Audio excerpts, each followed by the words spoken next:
Hello everybody, welcome or welcome back to my channel, Rae-SMR. I know what you might be thinking, I see Rae, but I don't hear the SMR. Right.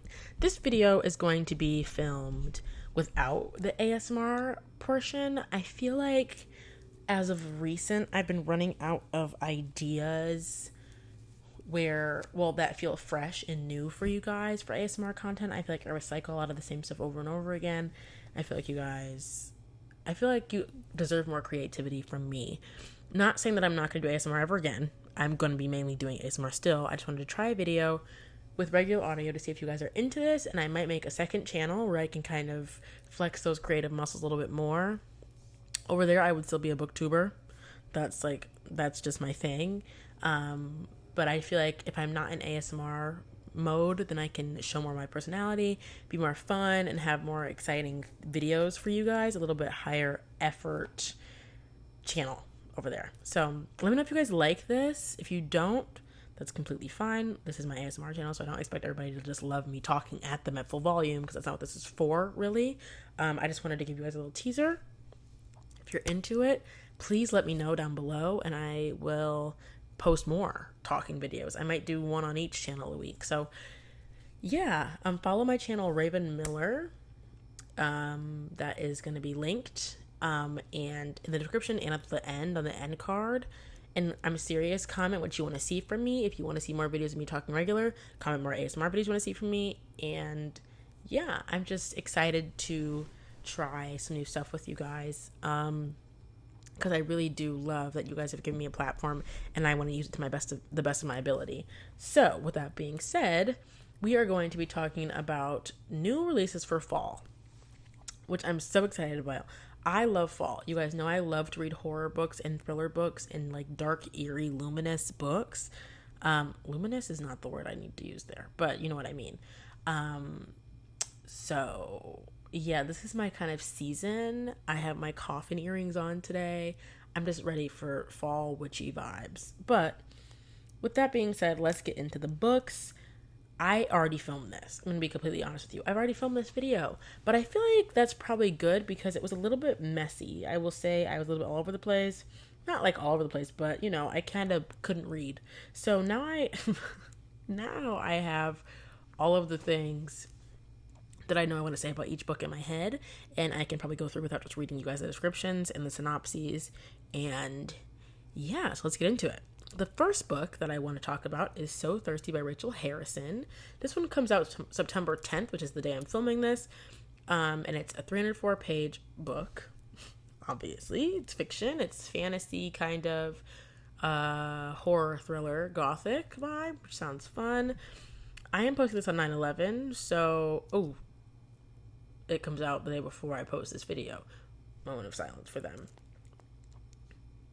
Right. Okay, so this book is about a woman who her husband decides to give her a surprise, which is a weekend getaway with her best friend. And they go on this weekend getaway, and her friend is like, you know what, you need to take your life by the balls, stop letting things happen to you, make things happen for you.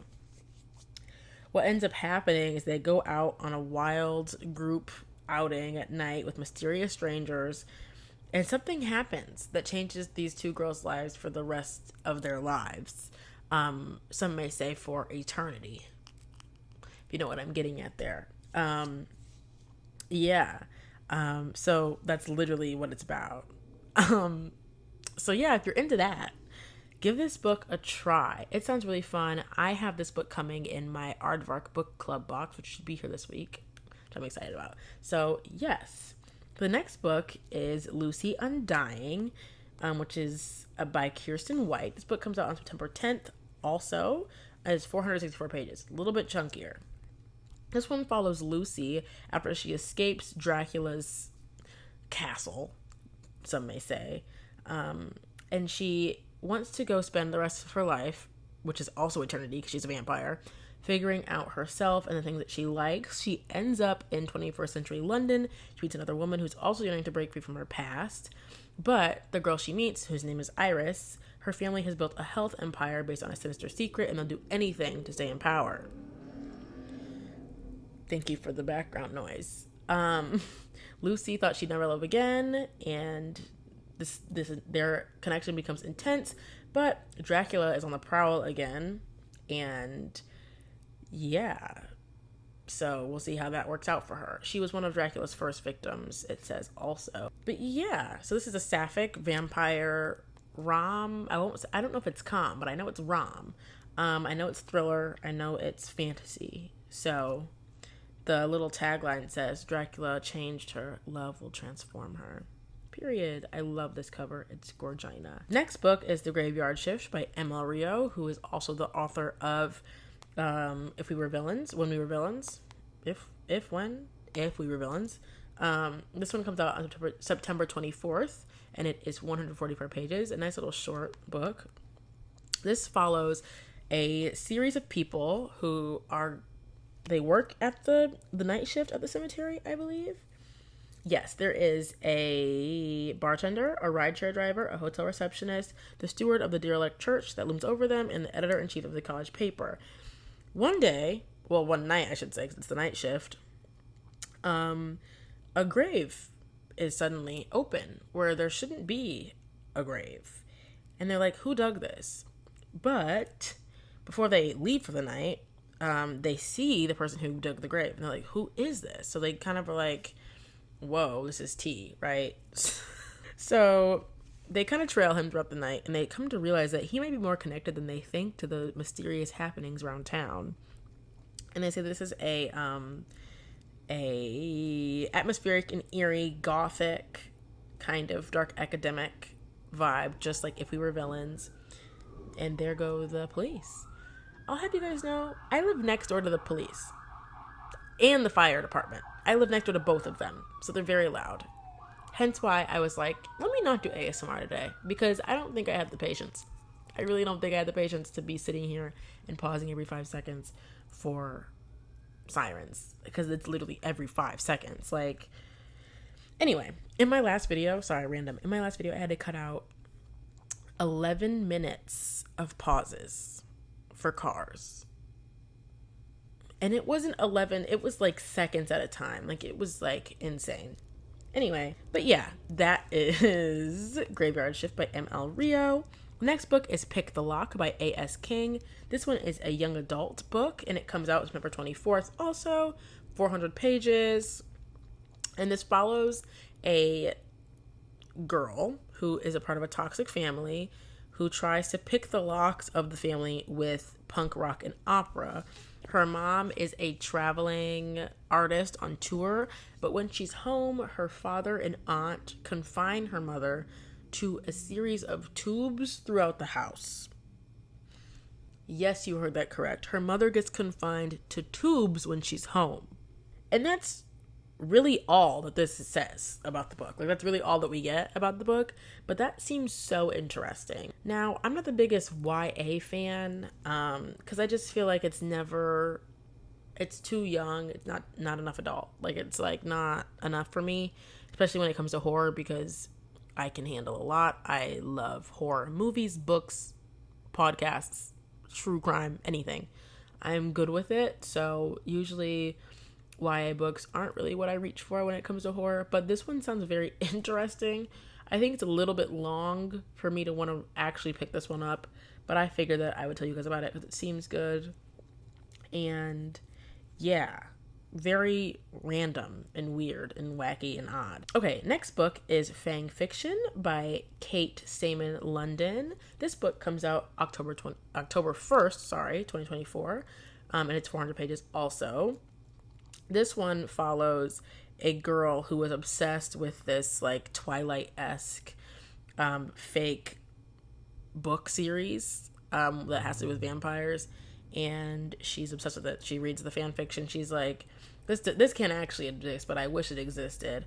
But one night, one walks through her door. This is what it says here. I'm trying to like say it, but I'm also trying to kind of read it so I don't get it wrong. One walks through her door, and it turns out the vampire world is actually real, and he takes her there. But the sexy villain, that's how it describes him, he's trapped. And eager to escape her life, she agrees to help rescue him, and she goes to the Fantasia of lavish places and enchanted forests on a secret island where the sun never shines. She's surrounded by deadly vampires, and she starts falling in love with the guy. Unbeknownst to her, though, her best friend is also having a little romp with a vampire back in New York. So she's like, what the heck? But yeah, this is a rom-com. I think it's also horror. But it sounds very fun. I feel like it's kind of like, it seems lighthearted. But it also seems like a good spooky, not spooky, but you know, vampires, witches, warlocks, that kind of vibe for the fall, like Halloween. The next book is The City in Glass by Nai Vo. I do not know how to pronounce this name. I'm so sorry. It could be Inji, but I don't think that's correct either. I have to read this one to you because I don't really understand. There's so many big words in this that I'm kind of confused, especially because it's fantasy. So I have to read you this one. Sorry, it's not going to be as fun and charismatic. I'm just going to be reading this to you. I'm probably going to trip over a lot of the words. So here we go. A demon and angel, a city that burns at the heart of the world. The demon Vitrine, immortal, powerful, and capricious, loves the dazzling city of Azrael. She has mothered, married, and maddened the city and its people for generations, and built it into a place of joy and desire, revelry and riot. And then the angels come and the city falls. Vitrine is left with nothing but memories and a book containing the names of those she has lost, and an angel, now bound... Oh, there's a poster falling on my head. Whatever. Now bound... Sorry, that kind of cracks me up every time. Now bound by her mad, grief-stricken curse to haunt the city he burned, she mourns her dead and rages against the angel she longs to destroy. Made to be each other's devastation, angel and demon are destined for eternal battle. Instead, they find themselves locked in a devouring fascination that will change them both forever. Together, they unearth the past of the lost city and begin to shape its future. But when war threatens Azrael and everything they've built, Vitrine and her angel must decide whether they will let the city fall again. Yeah, that's it. Let the city fall again. Sorry, I thought it was like going to be continued, but it's one of those things that's like in this nice and exciting world. Like, it's just like the part where they just add on at the end to make it sound good. But yeah, that's The City of in Glass. Wasn't something called The City of Glass? Is that Cassandra Clare? Nope. Is that? That is Cassandra Clare, I think. City of Glass. Interesting. I'm just gonna pull this down. Just because it's like, okay, girl, thank you for your service. Yep, thank you for your service. I don't know if it was me, City blank blank is not a title I'm going for when I'm making my own fantasy novel. I'm not ever making my own fantasy novel, but if I was, I would not pick City of Blank or Throne of Blank and Blank. Like, it's too much, mama. Too much. Overplayed. Played out. Can't do it. You're never going to be seen for yourself. Anyway, random. Next book is Strange Beasts by Susan J. Morris. What is this one about? Sorry, 1 second. Okay, I have to read this one too. I'm so sorry. At the dawn of the 20th century in Paris, Samantha Harker, daughter of Dracula's killer, works as a researcher for the Royal Society for the Study of Abnormal Phenomena. But no one realizes how abnormal she is. Sam is a channel into the minds of monsters, a power that could help her solve gruesome deaths plaguing the turn of the century Paris, or have her thrown into the asylum. Sam finds herself assigned to the case with Dr. Helena Moriarty, daughter of the criminal mastermind and famed nemesis of Sherlock Holmes, and a notorious detective from whom no one wants to work with on account of her previous partner's mysterious murders. Ranging from the elite clubs of Paris to the dark underbelly of the catacombs, their investigation sweeps them into a race to stop a beast from killing rampage. As Hell and Sam are pitted against men, monsters, and even each other. But beneath their tenuous trust and unmistakable traction brews, is trusting Hell the key to solving the murder, or is Sam yet another pawn in Hell's game? I am coming through with the Sapphic Rex today. Like the Sapphic Fall Rex, there's like 4 already that I've talked about? Maybe I'm getting ahead of myself. But there's a few on here. The next book is The Woodsmoke Woman's Book of Spells by Rachel Greenlaw. This book comes out October 22nd, 2024. 320 pages. This one, I also don't know what this one is about. I'm not gonna lie. Unfortunately, there's so many words in it. There is an old tale in the mountains about how a stranger appears at the first snowfalls in winter and disappears without a trace when the frost thaws in spring, leaving a broken heart behind. This girl moves back to Woodsmoke after she left it 10 years prior, and The decision haunted her ever since, spending a decade painting and drifting around Europe. She starts to forget about her family's legacy and the friends she left behind. But the Morgan women have always been able to harness the power of the mountains surrounding the town, and their spells, their curses, are sewn into the soil. The mountains, they say, never forget. Sure enough, when Carrie's grandmother dies and leaves behind her dilapidated cottage, she returns to renovate, certain she will only be there for one winter. She meets Matthew as the temperature dips, a newcomer who offers to help refurbish the cottage. Before long, and despite warnings from the great Aunt Cora of the old stories, Carrie is convinced he's real and he's in danger. As she fights her way across the mountains to find him, she must confront all the reasons why she left Woodsmoke and decide whether the place she spent the last decade running from is the home she's been searching for. Period. I don't really like this one anymore. But one of you guys might, so I left it on here. Yeah, I don't know if I'm into that as much. It's more of a fantasy, I believe, fantasy witchy vibe. But yeah, I don't know if that's for me as much, but if one of you guys is into that, period. The next book I'm really excited for. This is The Night Guest by Hildur Nutsdotter. Could be wrong. It is in German, I believe. German-ish. This one comes out September 3rd, which was last week, and it is 208 pages. I need to get my hands on it because it sounds so fucking good. This follows a woman who is at the doctor's office again. She cannot stay. She's always tired. She's constant fatigue. But all the doctors are always like, "Girl, you're fine. Like, just have a night routine, or stop drinking coffee at a certain time, or just like, just like eat better food, exercise more, that kind of thing." She tries to follow the advice. Nothing happens. But one night she gets a watch, like a Apple Watch kind of thing. She goes to sleep. She wakes up she sleeps with the watch on this night. She wakes up randomly. She has 40,000 steps on her watch. She's been asleep. She's like, what's happening? And she keeps getting different injuries when she wakes up, and no one believes her. So that seems fun. I don't know. I'm into it. But the first review that pops up on Goodreads says, trigger warning, dead cats, murdered cats. No! I love cats. I'm a cat. I am a cat. My daughter is my cat, and her name is Juno, and that's my baby. And I don't really fuck with cats dying. I don't like that much. It's not my favorite thing. So hopefully it's minor in the story. No dead cats. Next book is A Dark and Drowning Tide by Alison Saft. This cover is gorginster. It's so pretty. Comes out September 17th, which is next week. And it is 384 pages. I don't know why I keep saying the date and like when, because you could watch this whenever. You're not going to watch this on the 11th and be like, oh, okay, next week, got it like 5 days from now. That's not going to be how it is, or that's 6 days, but whatever. This one is about a girl who is a folklorist with a quick temper, it says. She is on an expedition with 6 eccentric nobles in search for a fabled spring. The magical spring promises untold power, which the king wants to harness to secure his reign of the embattled country of Brunstead. Lorelei is the girl's name, and she has her academic rival who is named Sylvia? Yes. And they're all on this ship with their professor. What is she called? Mentor, sorry. And she is murdered. They wake up. She doesn't. Simply. They wake up and she does not wake up. And then she has to figure out who out of the 6 people that are with her killed her. They're like, what the hell? Like, who murdered mamas? Like, who killed mama? Like, that's like not cunt.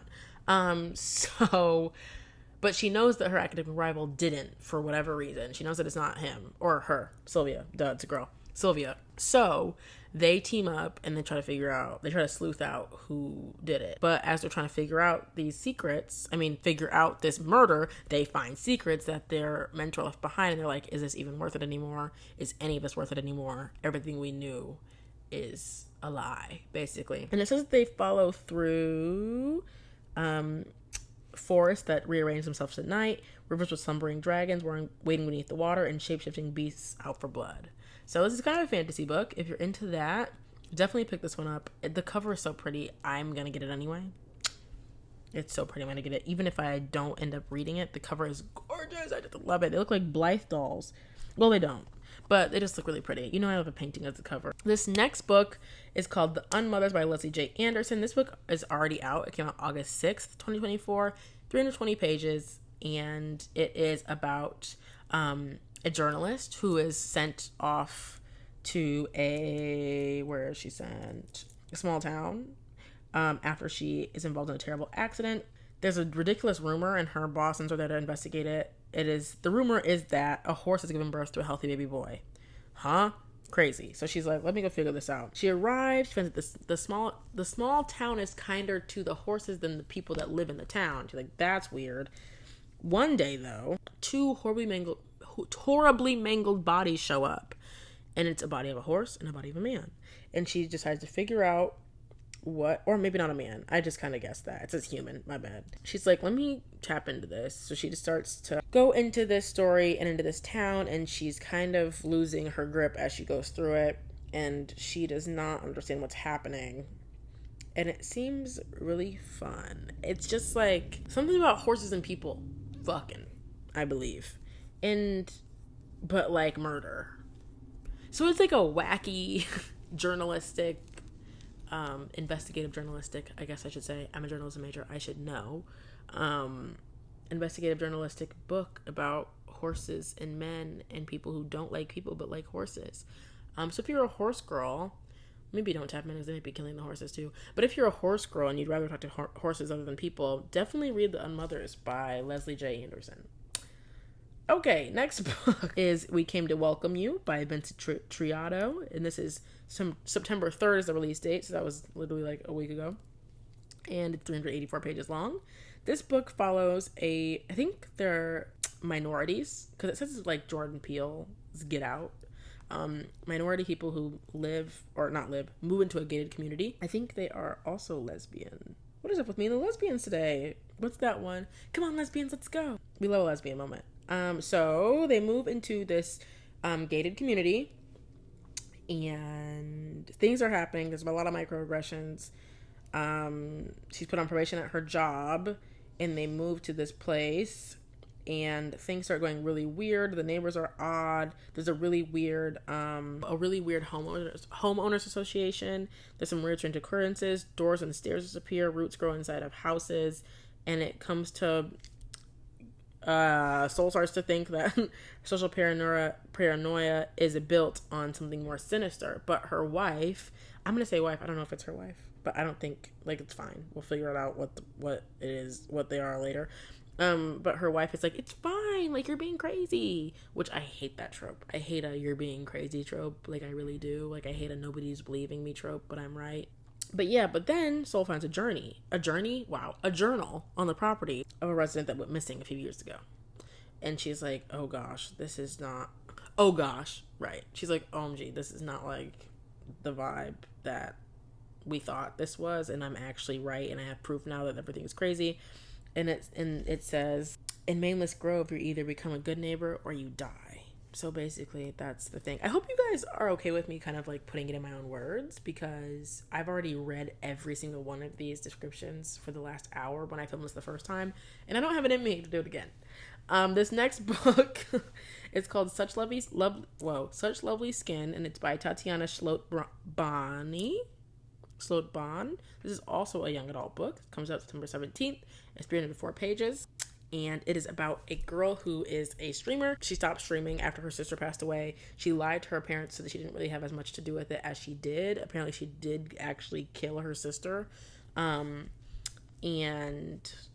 might have caused the accident because I don't think she went up to her sister with an axe. Like, I think she actually, like, just had more of a hand in her sister's death than everybody thinks.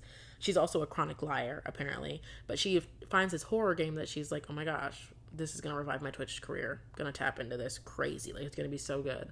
And she's decided that, like, she can lie to her parents about her sister's death as long as she gives them some of her profits from her streams. She feels like that's a good exchange there. But somebody asks her for a secret in her chat, and she just decides to tell them what actually happened to her sister. Then she realizes that somebody is cosplaying her, but not actually. Like, they're like a doppelganger that's also streaming with her face. And she's like, that's not me. But they look like me, and they're streaming and talking like me, and nobody's believing her about this doppelganger. So, she's trying to figure out how to get rid of this thing, and she's figured out that her lies have hurt people who never deserved it, herself included. So yeah, follow Viv and her mimic, as she calls it, through this journey of telling tall tales, some may say. This one does sound really fun. And it sounds like that movie, what's the movie called? Cam Girl, right? Cam Girl, about a girl who does sex work, and one day she logs onto her account and sees that someone else is live as her, answering questions in her voice, things she's never done before, but it's her body in her room in her house, but she's in her house. It's really good. You guys should watch that. It's on Netflix, I think. Next book is called Chillier, Darling, and it is by Clay McLeod Chapman, I think. This one comes up September 24th. It's 167 pages, nice and short. Sorry I'm so far from the mic. Hold on. I'll bring it closer. My bad. I kind of got relaxed after my second hour of filming. Yeah, it's pretty short. It's on the Kindle. It says this is about a man whose son was discovered dead in a vacant lot years ago, and the police have no idea what happened to him. His 15-year-old son, that is. And he refuses to let anybody forget in his small-town community. And his wife sends him up for an amateur fiction writing workshop at the local library, and he decides to write his son's story to get the news out there and to get people talking about it again and thinking about it again. But as the story takes on a life of its own, someone from the past is compelled to come out of hiding before he reaches ... the end. That's what it says. So yes, interesting. I wonder if it's the killer. I don't know who it is. I'm just gonna conspire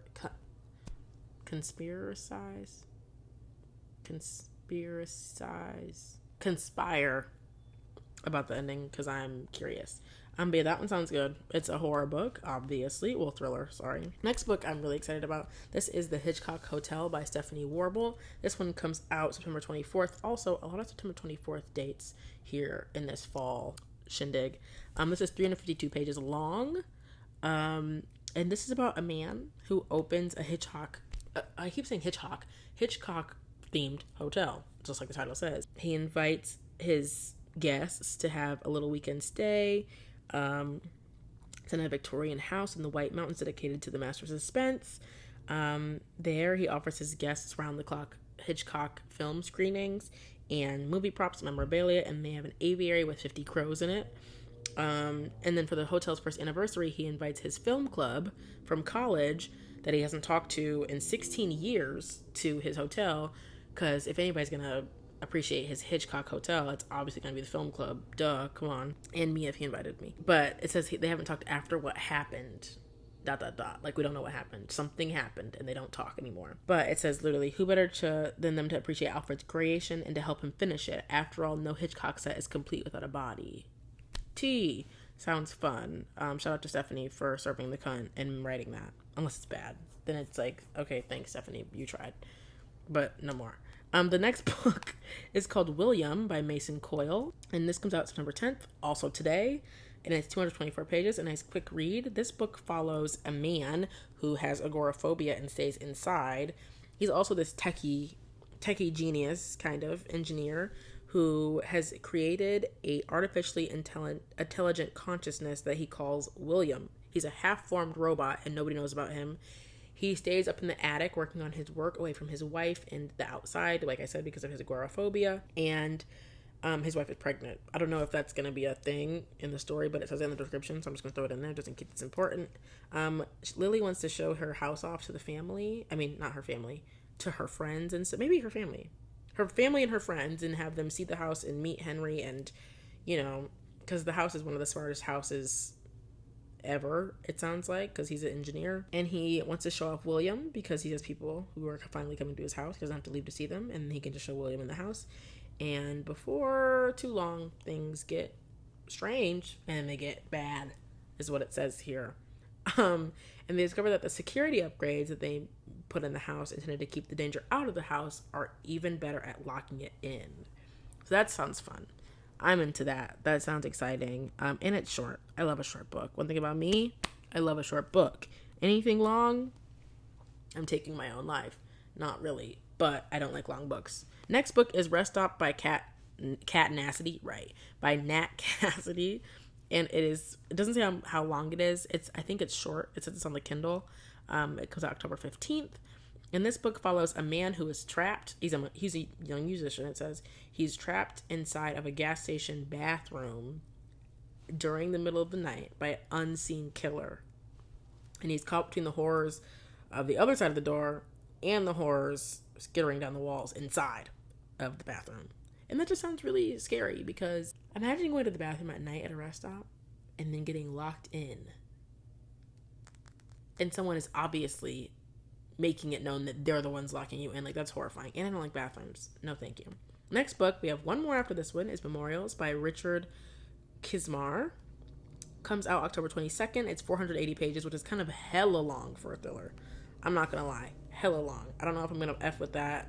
Too heavy. But I'm into it. It sounds fun. It's about a group of students in 1983 that go on a week-long trip along the Appalachian back roads, I think, film a documentary on roadside memorials for their American Studies class. Starts out fun as a fun adventure with long stretches of empty road and nightly campfires when they begin to open up to one another. But as they venture deeper into the Appalachian backwoods, the atmosphere begins to darken. They notice more and more of the memorials featuring a strange, unsettling symbol hinting at a sinister secret.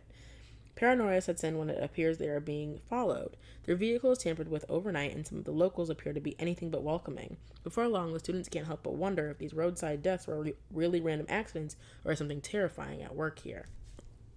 Sounds fun. I actually have the Appalachia is interesting to me because I hiked the trail. Yes, I hiked the Appalachian Trail in Shenandoah National Park. So I kind of feel like, I'm kind of an expert on the Appalachians. So I'm excited to see if they paint it in the correct light. I'm just kidding. I literally hiked it for like 3 minutes and then went back to the regular trail. But it felt really cool. I have a picture of it. Anyway, this is the last book I have. It's called Leave the Girls Behind by Jacqueline Bublitz. This is coming out October 29th, 368 pages.